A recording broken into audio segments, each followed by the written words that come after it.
The Stupid Queen, an original novel by Candace Taylor. Episode 1. In a different universe, on a different planet, in a blue galaxy, a golden castle clung to a canyon cliffside like a barnacle. It was surrounded by waterfalls above and below, and in some cases, its parapets, domes, and towers were structured to feature the natural water display. A mile below, the falls met their end in a bubbling mass where they joined a river and made their way to the ocean. A mighty bridge connected this palace to the rest of the world, namely, its neighboring country, Tovia, a vast desert kingdom ruled by the sleazy Duke Porphyrio. Inside the Palace of Falls lived a stupid princess, whose mother lay on her deathbed. "Summon Giropat," Queen Wilhelmina croaked. The princess, who was nearly a spinster at the age of 16, rushed to her mother's side in a tripping, flouncing, pink mess of taffeta and velvet, falling to her knees, clumsily next to the bed. Her crooked crown flew forward, still latched to a strand of hair, and dangled in front of her face, causing her to yelp. She was a mediocre sort of pretty, with messy black hair and eyes like a swamp. Her abusive cake had left her with a slightly rounder figure. The Ming herbs she smoked didn't help with her appetite nor her intelligence. With no one to guide her but her timid wet nurse who enabled her habits, her lack of education and taste had reduced her wits and her fashion sense considerably. "Oh, Mother, is it true? You're about to die. Can I have your embroidered shawl when it's all over?" Wilhelmina sighed, unable to look at her disgrace of a daughter. They were surrounded by advisors and councilmen of all sorts, dressed in various blacks and grays, and that one who didn't really know the difference and dressed in some sort of dark blue. The men watched very closely, albeit not as close as they would have had a more intelligent person coordinated their way in. Giropat wasn't a threat to them. With her on the throne, conniving and backstabbing with her brother the prince would be easier than ever. "I'm to die soon, yes," Wilhelmina acknowledged. What am I to do?" Giropat's lip quivered. "Don't cry, you'll dishonor me. No more sweets, Giropat, your dresses are splitting at the seam. No more wine, no more delusions of love. No more ball games in the courtyard and getting shit on your gloves. No more riding horses like a man and swearing. No more flatulence. It stopped being funny after the laundress told me about your little accident. And most of all, no more smoking that blasted herb you love so much. You will be queen, and you will let your advisors make the important decisions, as they have since I was a girl. You will concentrate on marrying and producing an heir. Do you understand me?" "The laundress told you about that." "Ugh! Let me die in peace." Queen Wilhelmina's wails of pain could be heard throughout the night, and by morning, she was silent. The bells rang, signaling her death to the outlying villages.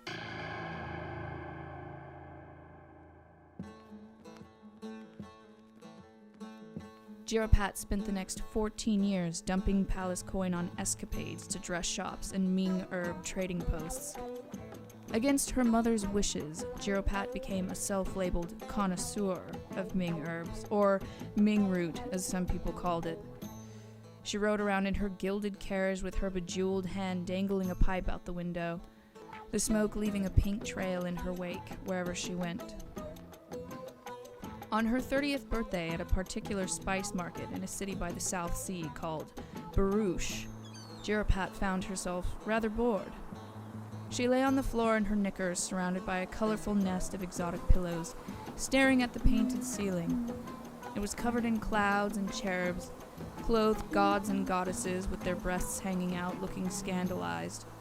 Her knees swayed back and forth, easing out a fart or two, the smell only made worse by the extreme heat radiating in from the balcony. Dula, her nurse, sat in the corner, snoring. She sweated profusely and could only fight the heat by drifting in and out of sleep. She was a plump woman with stains on her white habit from years of perspiration. She didn't do much, but Giropat kept her around so she would have someone to talk to. She found keeping friends as a princess was hard. Everyone was always making excuses when she came into the room. Giropat stood and put on a towering red wig followed by a generous application of rouge.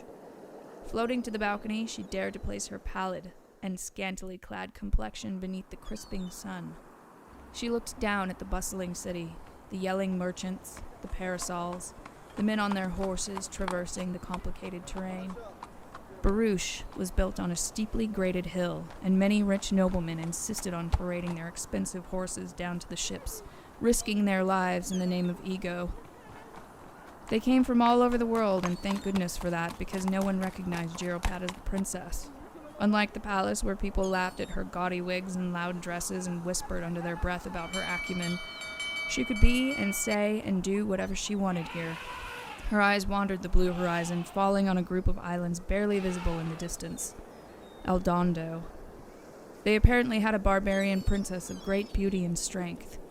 It was said she could crush a man's head with her hands. Giropat looked at her hands, and then her arms, which were more hammy than strong. She flexed, and then laughed, and flexed again. A whistle below drew her attention, and her eyes fell downward to another nobleman on his horse. He had brown skin and wore a beautiful wrap around his head. His long white tunic was embroidered with gold. His breeches looked like hot air balloons, and she gave a hysterical giggle when the wind caught them. The nobleman bore his beautiful white teeth up at her, and she waved. She tracked his caravan all the way down to an elaborately carved and foreign specimen of a ship, and she pointed at it. "Is that your ship?" He looked where she pointed and then back at her and nodded. "Would you like to come up for tea before you go?" He was surprised and consulted an hourglass at his hip. He had time. He veered his horse toward her inn. She ran back into her room, searching frantically for a dress. "Dula, where's my pink satin? Dula!" The nurse awoke with a start and began searching with sleep still in her eyes, not really sure if she even understood the request. "Here it is. Make some tea, Dula," Giropat ordered, throwing on her dress. Dula switched to the new task and shook a kettle, listening for water. Barely. She put it over the fire anyway. There was a knock at the door. "Get out, Dula!" With nowhere to go, Dula went into the closet. Giropat opened the door, her dress hardly laced. The man entered without a word and stood over her, hypnotizing her. "Oh," was all she managed. He shut the door and began pulling at her dress, unlacing what she'd just finished. "Oh," she said louder. At the sight of her knickers, he burst into laughter. Confused, Giropat began chortling as well. "Yes, they look like yours."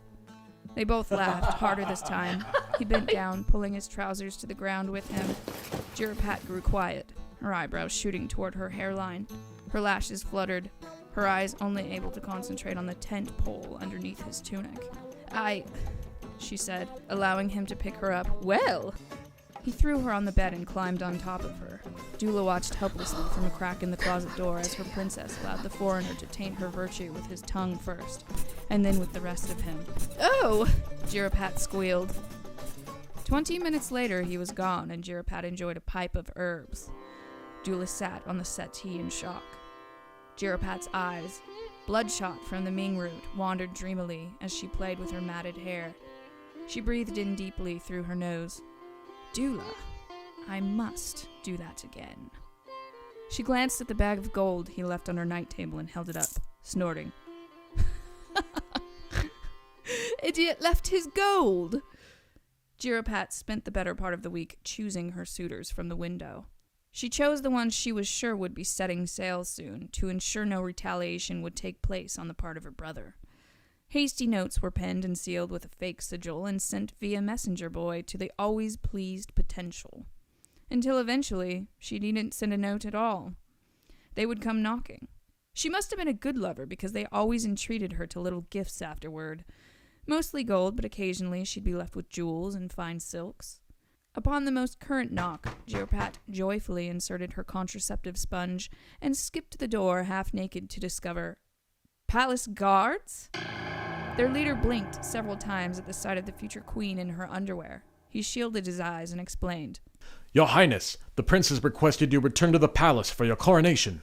Giropat slammed the door in his face, searching frantically for an escape. Why would she want to be queen when she was living a perfectly content life here? No one laughed at her here. No one gossiped about her. There were no politics. She didn't have to listen to her brother rage on. There were plenty of bonbons and sex for a lifetime. She'd simply have to find someplace exactly like it. Just a moment, she said sweetly. I must get dressed. She ran to the balcony, peeking over. There were more down the street. Miffed and out of time, she bit her nail in frustration, searching for another way.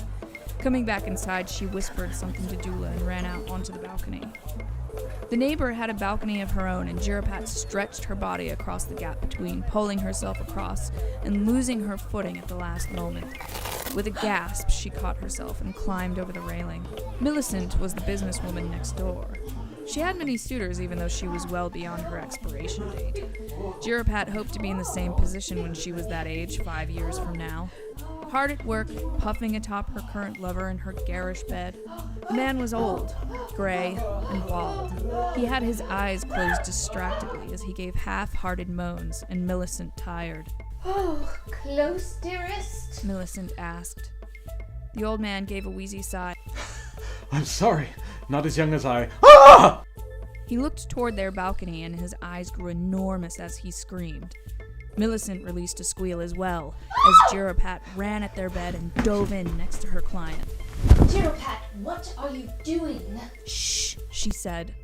The old man began nodding vigorously. Oh, I think I like this. Millicent looked surprised, and they continued their appointment while Giropat hid under the sheets, closing her eyes and trying not to move. After too long a wait, the guards broke into Giropat's suite. Your Highness? Dula stood with her mouth open. She's run away out the window, I fear. The guards rushed out of the room in a stampede. In Millicent's room, the guards burst in just as the old man was growing starry-eyed, moaning like a ghost.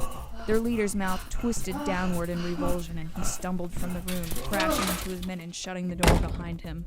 Giropat emerged and bolted back toward the balcony. Thank you, the old client said. When Giropat returned to her room, she handed Dula her contraceptive sponge. Will you pack this up for me, along with a few other sundries, and have a boy load it into a coach? Here's some money, she said, handing Dula an obscenely large sack of gold. I'll meet you in Tovia. Dula couldn't believe her eyes and struggled to breathe. Her head darted toward the princess, who dashed out. Tovia? She stole a maid's habit from the kitchen and a mule from the inn stables, riding the ornery animal up the hill rather than down, the opposite of the guards. The mule was loud and obnoxious, taking the street she didn't want to take and braying into the sky. It wasn't until the third day of wandering and not bathing that she realized she might be lost. She found herself at the great river. Supposedly the land on the other side belonged to Tovia, which didn't make sense to her because it was completely barren, like a desert. She'd heard they had allies on the other side. Her betrothed, Prince Radburn, lived there. But as of this moment, she wasn't entirely sure she wanted to visit. She sighed, making the decision that living in the desert was favorable to being under her brother's thumb, and pushed onward. The river wasn't too violent at this spot. Stepping on a stone, she attempted to pull her mule along with her, but the creature wouldn't budge. She reached into her pocket and held out some breadcrumbs, clicking her tongue. This intrigued the animal, who stepped forward, but made his final decision when his hoof touched the icy water.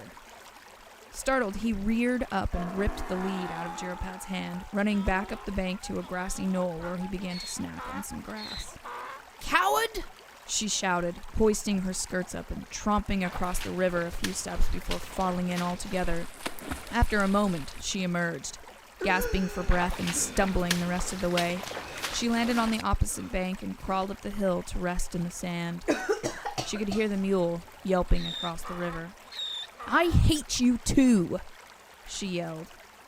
Rolling onto her stomach, she pushed herself onto her feet and brushed as much sand as she could from her body. Looking up, she blanched at the sight of rolling dunes.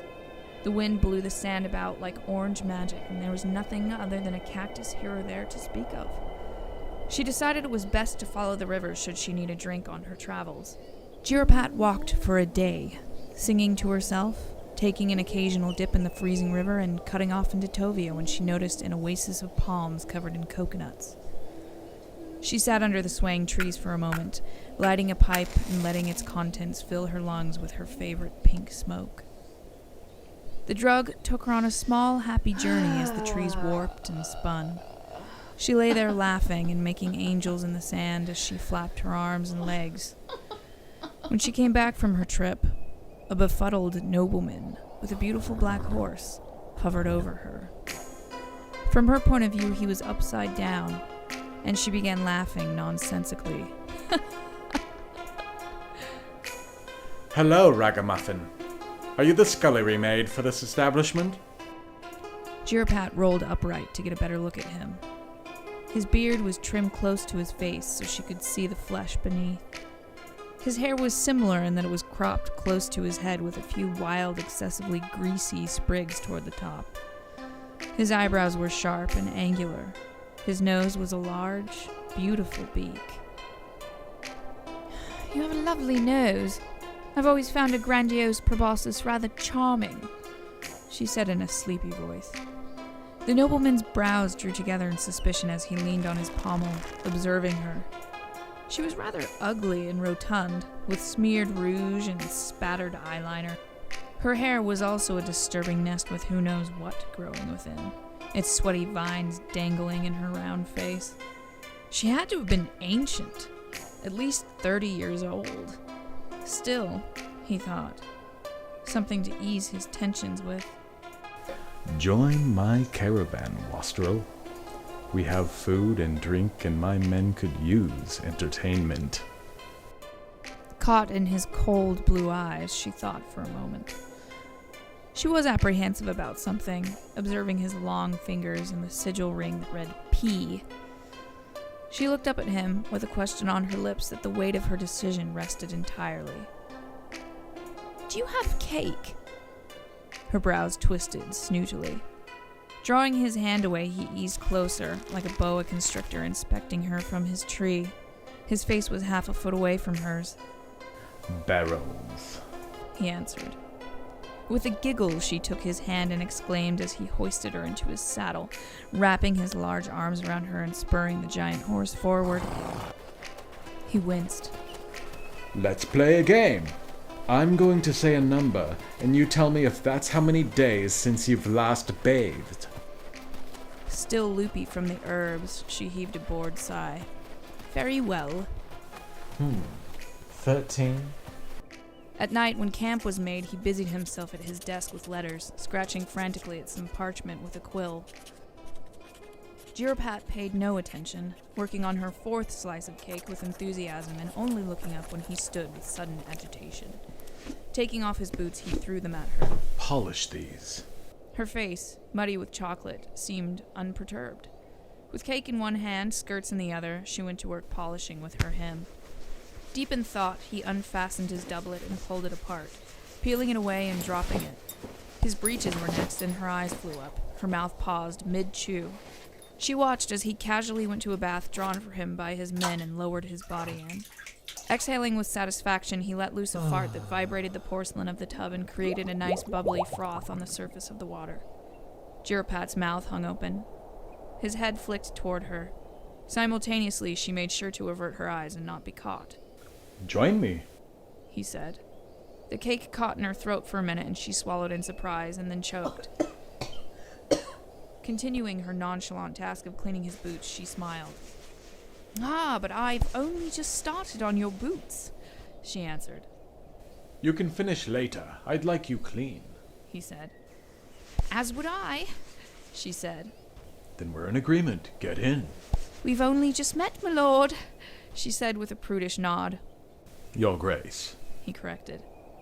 "Your Grace?" she repeated, her brows furrowing. I am a duke. You refer to a duke as Your Grace. he said, clearing his throat while he scrubbed his arms with a sponge. Giropat felt a chill over her. The Duke Porfirio. She remembered meeting him briefly some years ago.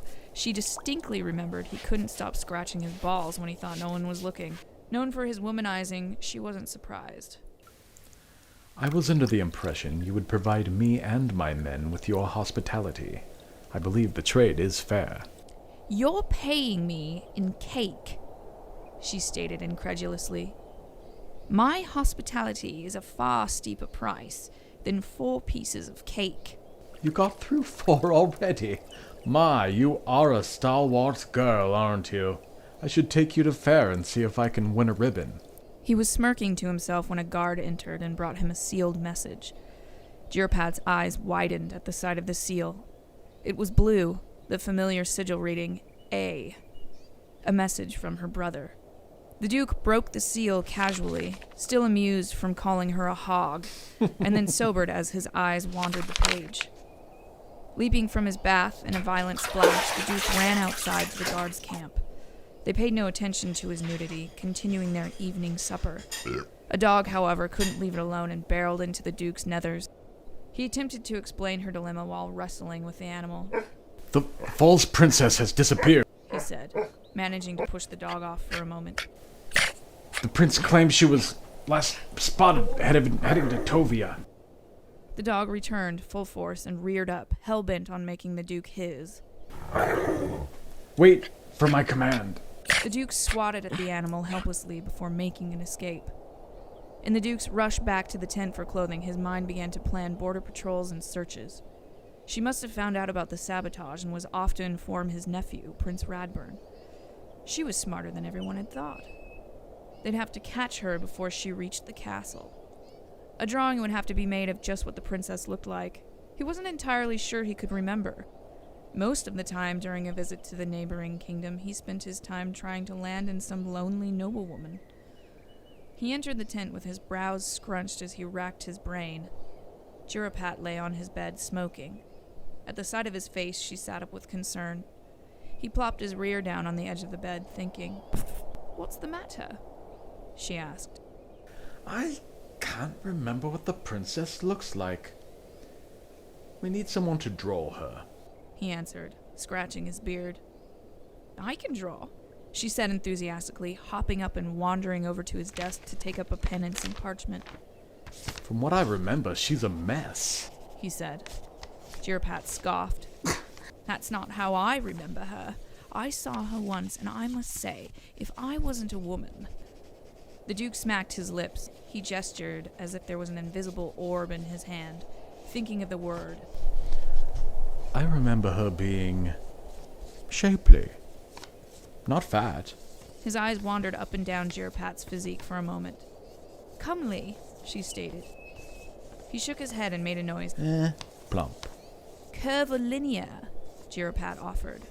Full-figured. "Statuesque," Stacked. he said. Giropat smirked and continued to sketch.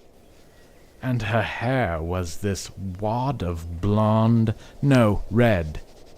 "Must have been wearing a wig," she said. His corneas shot to her. Why do you say that? "Oh, I've just heard she has dark hair." She handed him the drawing. It was of a beautiful woman with tousled hair and an hourglass figure, draped in a dramatic posture across a fainting couch. He examined it and looked to her, then to the drawing again. Shaking his head, he tossed it aside, rubbing his eyes. Better to address it in the morning with a clear head. I need sleep. She won't get far by herself. You can sleep on the carpet tonight, but tomorrow I'm dropping you in the nearest village, he said, covering himself in a large feather-down blanket and rolling on his side. He watched her pipe die out as the remaining wisps of pink smoke floated on ribbons over him, and then the world faded to darkness.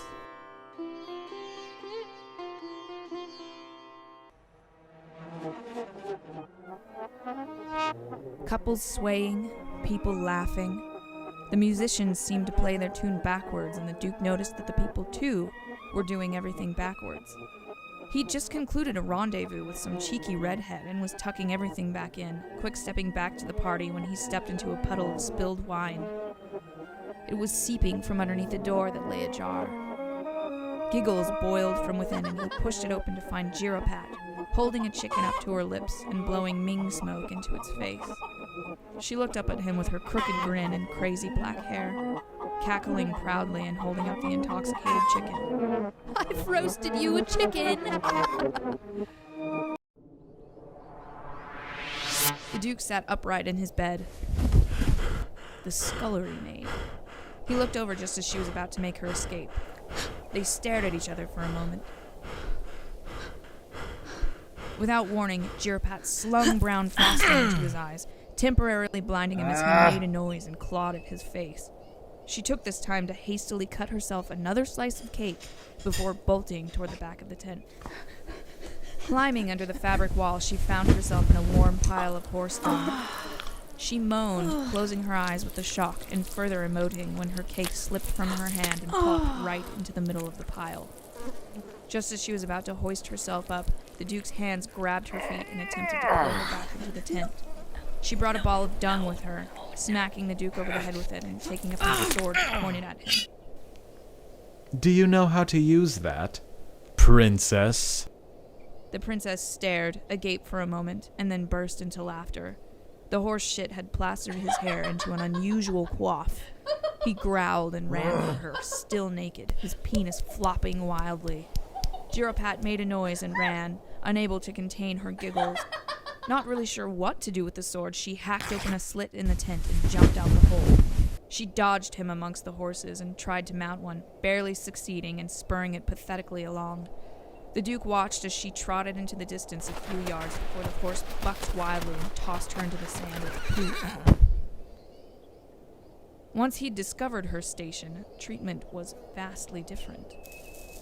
She was given her own tent, an array of jewelry and dresses to choose from. While she pampered herself, the Duke took this time to plan with his men in a separate tent. Gerard would prefer if we just killed her. And frankly, I wouldn't mind having her out of my hair either. Reynolds, did you pack those poison bath salts? While she's fawning over the costumes we gave her, it would be prudent to plant the salts in her tub, don't you think? The guard nodded and took to the task. The next morning, with a permanent sour expression, she rode in front of the Duke's saddle at the head of his caravan. Unfortunately, she'd chosen a green satin ensemble with layers not really fitting to the overbearing heat, and found herself dripping with sweat and nearly suffocating from the thick air. The heat ripples on the horizon made her dizzy along with the sway of their stallion. A loud rushing sound filled her ears and made her nauseous, and she wobbled weakly in front of the Duke, attracting his attention. Can I get you anything, Highness? A rack of lamb, perhaps? Some chocolate truffles? He figured she'd be dead soon. The coroner would say it was brought on by a heat stroke or something stupid. "You smell like a cheap mistress. I find my senses deeply offended," she said. Offended? Don't be. She was, in fact, a very expensive mistress. Giropat clutched her head. "Then she should avoid economical perfumes in the future. I fear I might." She slumped forward suddenly, her body bobbing on the horse's neck. The Duke smirked and dismounted, pulling her with him and dragging her ragdoll form to the ground. He crouched over her and patted her round face, grinning with satisfaction when she didn't respond. He was about to stand up when her green eyes shot open, startling him. They wandered over his face. Her breathing was ragged, and the rosy color had drained from her face, taken over by a rather green hue.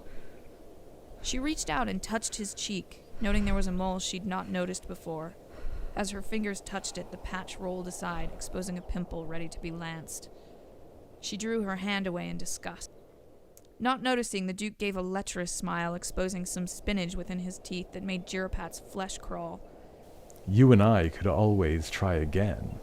Surely, you wouldn't be offended by your own scent on me. Without another word, Giropat sat up and launched an astronomical load of vomit across the front of his doublet. He fell backwards onto his ass in an attempt to dodge the spray. He sat there with her, gasping, his mouth downturned. Giropat flopped down again into the sand and closed her eyes, letting out a long exhale. Was she dead? He watched her for a moment. Actually, I would like some of those chocolate truffles, she said. End of episode 1.